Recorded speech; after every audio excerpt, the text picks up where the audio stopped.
Assalamualaikum warahmatullahi wabarakatuh.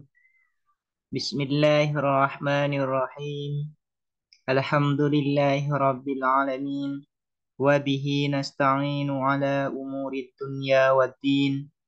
Wassalatu wassalamu ala ashrafil anbiya'i wal mursalin. Sayyidina Muhammadin wa ala alihi wa sahbihi ajma'in. Allahumma faqihna fid din wa 'allimna at-ta'wil. Amma ba'du. Qala al-musannifu rahimahullahu ta'ala wa nafa'ana bihi wa bi'ulumihi wa amaddana bi asrarihi wa bikum fid dharaini amin. Bismillahirrahmanirrahim. Mari kita melanjutkan ngaji kitab Risalatul Adab fi ilmi adabil bahsi wal munadharah. Sekarang kita masih tetap akan melanjutkan pembahasan mengenai ta'rif ismi dan ta'rif hakiki. Aqsamut ta'rifaini al-ismi wal hakiki. Bagian-bagian dua ta'rif, ismi dan hakiki. Wa yanqasimu dan terbagi kulun apa masing-masing minat ta'rifaini al-ismi wal hakiki dari dua ta'rif ismi dan hakiki ila arba'ati aksamin pada 4 bagian. Jadi masing-masing dari ta'rif ismi dan ta'rif hakiki memiliki 4 bagian. Sehingga kalau digabung ada 8 bagian. Lianna kulan, karena sesungguhnya apa masing-masing minhuma dari keduanya ta'rifaini al-ismi wal hakiki, imma haddun ada kalanya ialah berupa had. Nanti had ini akan dijelaskan apa definisinya.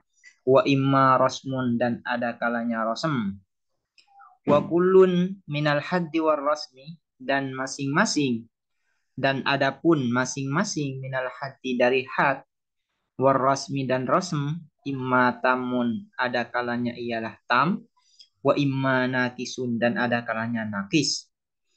Fal aqsamul arba'atu maka adapun bagian-bagian yang 4 hiya adapun al aqsamul arba'ah al haddut tamu ialah al haddut tam wal haddun nakisu dan had nakis war rasmut tamu dan rasm tam war rasmun nakisu dan rasmun nakis. Jadi ta'rif ismi itu ada 4 bagian, yaitu pertama disebut dengan had tam dan kedua disebut dengan had nakis. Dan yang ketiga disebut dengan rasmut tam dan yang keempat disebut dengan arasmun nakis. Jadi ada 4 bagian. Begitu juga dengan ta'rif hakiki. Ta'rif hakiki itu ada al-haddut tam, al-haddun nakis, dan ar-rasmut tam dan ar-rasmun nakis. Nah, 4 bagian ini muncul ya, kalau ingin lebih diperinci lagi, muncul dari 2 bagian sebelumnya. Misalnya ya, ta'rif ismi. Ta'rif ismi itu pertama dibagi menjadi 2, yaitu ada had, ada rasm. Kemudian yang had ini dibagi menjadi 2, ada tam, ada nakis. Yang rasm juga dibagi 2, ada yang tam, ada yang nakis. Sehingga menjadi 4 bagian. Begitu juga dengan ta'rif hakiki. Ta'rif hakiki itu bagian pertamanya dibagi 2. Ada ta'rif hakiki had yang berupa had, ada ta'rif hakiki yang berupa rasm. Nah, had ini kemudian dibagi menjadi 2 lagi, yaitu ada tam dan ada nakis. Yang rasm juga dibagi 2, yaitu ada rasmu tam, ada tam, ada nakis. Sehingga ta'rif hakiki pada akhirnya secara terperinci itu ada 4 bagian, yaitu haddut tam, haddun nakis, rasmu tam, rasmun nakis. Sekarang akan menjelaskan terkait apa yang dimaksud dengan al-haddut tam itu. Al-haddut tam, had tam. Ammal haddut tamu, adapun yang dimaksud dengan had tam, fahuwa maka adapun al-haddu tam maka mu'allafan ialah sesuatu, ini maksudnya definisi, baik yang berupa takrif ismi maupun takrif hakiki. Ma adalah sesuatu karena yang ada apa ma mu'allafan ialah tersusun minal jinsil qoribi dari jenis dekat wal fasli dan fasal. Jadi yang dinamakan hatam itu definisi dari ismi dan hakiki masuk kategori hatam apabila tersusun dari jinsul qorib, jenis dekat dan fasal. Nah, penjelasan secara rinci terkait jinsul qorib dan fasal itu ada di dalam ilmu mantik. Makanya sekali lagi saya katakan bahwasanya sebelum mempelajari ilmu adabil bahthi wal munazarah ini, maka harus mengetahui atau setidaknya telah mempelajari ilmu mantik terlebih dahulu. Karena pemahaman terkait ilmu adabil bahthi wal munazarah itu terkait erat dengan pengetahuan kita terhadap ilmu mantik. Jadi yang dimaksud dengan hatam, baik itu di dalam ta'rif ismi maupun ta'rif hakiki, ialah definisi yang tersusun dari jinsul qorib dan fasal. Contohnya, al-insanu kaqaulina seperti perkataan kita, al-insanu adapun manusia, hayawanun natikun adalah hewan natik. Hayawan ini adalah jinsul qorib bagi insan. Jika dinisbahkan kepada insan, hayawan ini merupakan jinsul qorib. Dan natik ini berupa fasal. Jika dinisbahkan kepada insan, natik ini berupa fasal. Sehingga mendefinisikan al-insan dengan hayawanun natik ini merupakan haddutam bagi definisi insan. Berupa haddutam. Kenapa disebut dengan haddutam?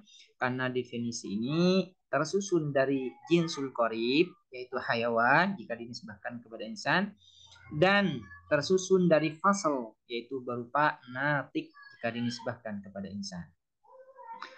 Wa qaulina dan perkataan kita al-farasu hayawanun sahil. Adapun kuda hayawanun sahil ialah hewan makhluk hidup sahil yang meringki. Sahilun yang meringki. Hayawan jika dinisbahkan kepada faras itu berupa jinsul qorib. Sahil jika dinisbahkan kepada al-faras ini berupa fasal. Sehingga mendefinisikan al-faras dengan hayawanun sahil itu disebut dengan al-haddut tam. Wa qaulina dan perkataan kita al-kalimatu qaulun mufrad. Adapun kalimat adalah perkataan mufrad yang tunggal. Nah ini. Apa definisi dari kalimat qaulun mufrad? Perkataan yang tunggal. Nah, qaul jika dinisbahkan kepada kalimat ini menjadi jinsul qorib. Mufrad jika dinisbahkan pada kalimat ini berupa fasal.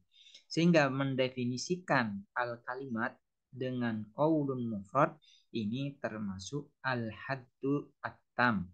Al-haddu tam. Ini masuk takrif ismi atau hakiki. Ini tergantung. Tergantung ya. Apabila afrad dari takrif ini, qaulun mufrad ini ada fil kharij, maka termasuk hakiki. Cuman apabila afrad dari takrif qaulun mufrad ini yang merupakan takrif dari kalimat tidak ada di alam nyata fil kharij, hanya ada di dalam pikiran semata, maka ini disebut dengan takrif ismi. Takrif ismi yang termasuk al-haddu at-tam. Wa qaulina dan perkataan kita al-mubtada adapun mubtada, apa yang dimakan mubtada? Al-ismu adalah isim, al-mujarradu yang terbebas, anil awamilil lafziyati dari amil-amil yang bersifat lafaz. Jadi yang dimakan mubtada adalah isim yang lepas dari amil-amil lafaz. Al-ismu jika dinisbahkan kepada mubtada ini berupa jinsul qorib. jinsul qarib. Sementara al-mujarrad anil awamilil lafziyah jika dinisbahkan kepada mubtada ini merupakan fasal. Sehingga mendefinisikan mubtada dengan al-ismul mujarrad anil awamilil lafziyah ini disebut dengan al-haddut tam. Kenapa? Karena definisi ini terdiri atau tersusun dari al-jinsul qarib dan fasal. Sekarang apa yang dimaksud dengan al-haddun naqis? Wa ammal haddun naqisu, ini kurang ya. Wa ammal haddun naqisu, dan adapun yang dimaksud dengan haddun naqis, fahuwa maka al-haddun naqis ma adalah sesuatu definisi ta'allafah yang tersusun apa ma minal jinsil ba'idi, ini kurang ya, kurang hurufnya, dari jinsil ba'id wal fasal dan fasal. Ini apa yang dimaksud dengan jinsul ba'id? Ini dipelajari di dalam ilmu mantik. Saya tidak akan menjelaskan secara rinci terkait jinsul ba'id dan jinsul qarib ini. Yang dimaksud dengan haddun naqis adalah definisi baik itu berupa ta'rif ismi maupun ta'rif hakiki yang tersusun dari jinsul ba'id dan fasal. Dari jinsul ba'id dan fasal. Perbedaannya dengan haddut tam ya. Kalau haddut tam ini jenisnya berupa jinsul qarib. Sementara di dalam haddun naqis jenisnya berupa jinsul ba'id. Ini letak perbedaannya di dalam jenis ya. Sementara fasalnya sama ya. Tidak ada perbedaan. Letak perbedaan antara haddut tam dan al-haddun naqis ialah di dalam jenisnya. Kalau di dalam haddut tam jenisnya itu berupa jenis qarib, sementara di dalam haddun naqis jenisnya berupa jenis ba'id. Kaqaulina seperti perkataan kita, al-insanu adapun manusia, jismun natikun ialah jisim yang berpikir. Jisim jika dinisbahkan kepada insan ini berupa jinsil al-jinsul ba'id, berupa jinsul ba'id. Kenapa? Karena jinsul qarib dari insan ini adalah al-hayawan. Sementara jismun ini berupa jinsul ba'id bagi insan. Natik jika dinisbahkan kepada insan ini berupa fasal. Sehingga mendefinisikan al-insan dengan jismun natik ini termasuk haddun naqis. Kenapa? Karena jenisnya berupa jenis ba'id bukan jinsul qarib.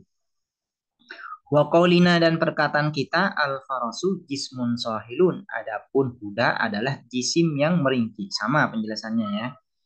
Yaitu letak perbedaannya dengan al-haddut tam yaitu di dalam jisim. Karena jisim ini jika dinisbahkan kepada al-faras ini berupa al-jinsul ba'id. Sementara jinsul qarib dari al-faras ini adalah al-hayawan. Sehingga kalau mendefinisikan al-faras dengan jismun sahil, maka definisi ini termasuk dari al-haddun naqis. Wa qaulina dan perkataan kita al-kalimatul lafdun mufrad. Adapun kalimat adalah lafaz yang tunggal. Lafdun jika dinisbahkan kepada al-kalimat ini termasuk jinsul ba'id. Sementara mufrad ini merupakan fasal dari lafaz kalimat. Kalau mendefinisikan kalimat dengan lafzun mufrad, maka definisi ini termasuk al-haddun naqis. Wa qaulina dan perkataan kita al-mubtada'u adapun mubtada kalimatun adalah kalimat mujarradatun yang terbebas atau terlepas, terhindar sama anil awamilil lafziyati dari amil-amil lafaz.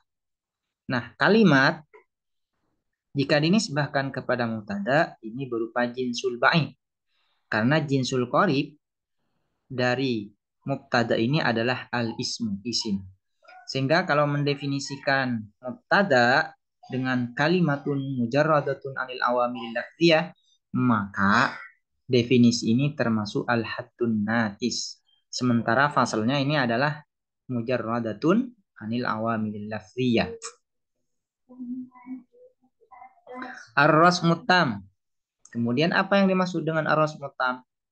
Wa ammar rasmut tamu dan adapun rasmut tam fahuwa maka adapun rasmut tam ma adalah definisi ta'allafah yang tersusun apa ma minal jinsil qoribi dari jenis qorib wal khassatil mulazimah dan khassah aradun khas al mulazimah yang tak terpisahkan. Jadi yang dinamakan rasmut tam ini adalah definisi yang tersusun dari jinsul qorib dan al-khosoh aradun khos. Tetap perbedaan antara rasmut tam dengan al-haddut tam ya, tetap perbedaannya adalah di sini ya. Kalau haddut tam itu berupa fasal, sementara kalau rasmut tam itu berupa khosoh al-mulazimah. Kakolina seperti perkataan kita, al-insanu adapun manusia, hayawanun dhahik adalah makhluk hidup yang tertawa. Ini hayawan jika dinisbahkan kepada insan, ini berupa jinsul qarib. Sementara dhahik ini merupakan khosoh atau kekhususan yang melekat hanya kepada insan, kepada manusia. Selain insan tidak tertawa. Dhahik ini merupakan aradun khos, sifat yang hanya melekat kepada insan. Sehingga jika mendefinisikan al-insan dengan hayawanun dhahik, maka definisi ini disebut dengan ar-rasmut tam. Kenapa disebut dengan rasm? Karena terdiri dari al-khosoh bukan fasal. Wa qaulina dan perkataan kita az-zawiyatul qaimatu adapun sudut siku-siku syaklun adalah bentuk handasiyun yang bersifat geometris atau bentuk geometri hadisun yang terjadi mintalaki mustaqimin dari bertemunya garis lurus di akhir dengan garis lurus yang lain fi nuqtatin wahidatin di satu titik ya. Yusawi ya. Yusawi yang menyamai apa syaklun handasi 90 derajat. Nah, 90 derajat. Jadi yang dinamakan sudut siku-siku adalah bentuk geometris yang terjadi akibat bertemunya dua garis lurus di satu titik yang mana memiliki 90 derajat. Nah, ini merupakan rasmut tam. Kenapa disebut dengan rasmut tam? Karena syaklun handasi, ya, syaklun handasi ini ya. Syaklun handasi ini hadisun min talaki mustaqimin bi akhrafi nuqtatin wahidah. Ini jinsul qarib. Jinsul qarib. Ya. Sementara yusawi 90 derajat itu merupakan khosoh, kekhususan yang melekat pada sudut siku-siku. Sehingga mendefinisikan az-zawiyah qaimah dengan syaklun handasi hadisun min talaki mustaqimin bi akhara fi nuqtatin wahidah yusawi 90 derajat ini disebut dengan rasmut tam. Ar-rasmun nakisu, kemudian yang terakhir adalah rasmun nakis. Wa ammar rasmun nakisu dan adapun rasmun nakis, fahuwa maka adapun rasmun nakis, ma ini bukan man ya, tapi ma adalah sesuatu atau definisi ta'allafa yang tersusun apa ma minal jinsil ba'idi dari jenis ba'id wal khasati dari khasah dari aradun khas. Apa aradun khas? Ini dipelajari di dalam ilmu mantik. Au minal aradiyatil bahtah atau dari aradiyat ya sifat-sifat sampingan murni. Kaqaulina seperti perkataan kita al-insanu jismun dhahikun. Adapun insan jismun adalah jisim dhahikun yang tertawa. Jismun dhahik ini adalah jinsul ba'id bagi insan. Sementara dhahik ini adalah khassah bagi insan. Wa qalina dan perkataan kita az-zawiyah al-qaimah syaklun handasi yusawi 90 derajat. Sudut siku-siku adalah bentuk geometris yang menyamai apa syaklun handasi pada 90 derajat.